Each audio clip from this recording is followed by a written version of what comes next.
Solenoid પ્રકારના રિલેની રચના અને કાર્ય સ્કેચ સાથે સમજાવો.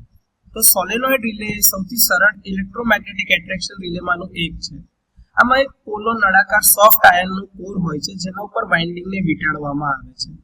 આ વાઇન્ડિંગ જ્યારે ફોલ્ટ કરંટ પસાર થશે ત્યારે એનર્જાઇઝ થાય છે. જો તમે આકૃતિમાં જોઈ શકતા હોય તો આ ડાર્ક કાળા કલરનું જે દેખાય છે ઘાટું એ તમારું કોર છે અને એની આજુબાજુ તમારી વાઇન્ડિંગ વીંટાળેલી છે. આ વાઇન્ડિંગના બે છેડા છે જેમાંથી કરંટ અંદર જાય છે અને કરંટ બહાર નીકળતો હોય. પ્લન્જર અથવા તો સોલેનોઇડ એ હોલો કોરની અંદર મૂકવામાં આવેલો સોફ્ટ આયનનો એક ટુકડો છે જે અક્ષીય દિશામાં એટલે કે એક્સિયલ મૂવમેન્ટ તમારી કરી શકતું હોય એના માટે ફ્રી છે, એટલે ઉપર નીચે જઈ શકે છે. કોઇલ ડી એનર્જાઇઝ થાય છે ત્યારે સ્પ્રિંગ જે છે પ્લન્જરને સામાન્ય સ્થિતિમાં ખેંચી રાખે છે, એટલે કે એના દ્વારા એને અપાકર્ષણનું બળ લાગેલું હોય છે અને કોરની અંદર જવા વગર ઊભો રહી શકે છે. જ્યારે કોઇલમાંથી કરંટ પસાર થાય છે ત્યારે તે એની આજુબાજુ ચુંબકીય ક્ષેત્ર એટલે કે મેગ્નેટિક ફિલ્ડ ઉત્પન્ન કરે છે.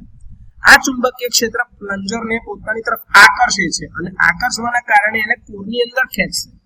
હવે આ જ વસ્તુને સોલેનોઇડની ક્રિયા કહી શકાશે.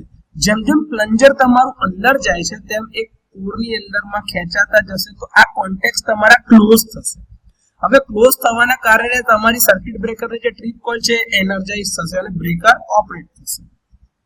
જ્યારે ફોલ્ટ ક્લિયર થઈ જશે ત્યારે કોઇલ પાછી ડી એનર્જાઇઝ થશે અને આ પ્લન્જર જે તમને દેખાય છે કે જે અંદર હતું એ હવે બહાર જતું રહેશે. નોર્મલ પરિસ્થિતિમાં પાછું આવશે સ્પ્રિંગ એક્શનના કારણે અને કોન્ટેક્ટ તમારા પાછા ઓપન થઈ જશે. એટલે પાછું હેલ્ધી પાર્ટ અને ફોલ્ટી પાર્ટ જે અલગ હતા હવે બધું હેલ્ધી થઈ જવાના કારણે પાછું ભેગા થઈ જશે એટલે સર્કિટ બ્રેકર જ્યાં આગળ ઓપન થયું હતું ત્યાંથી ક્લોઝ થઈ જશે.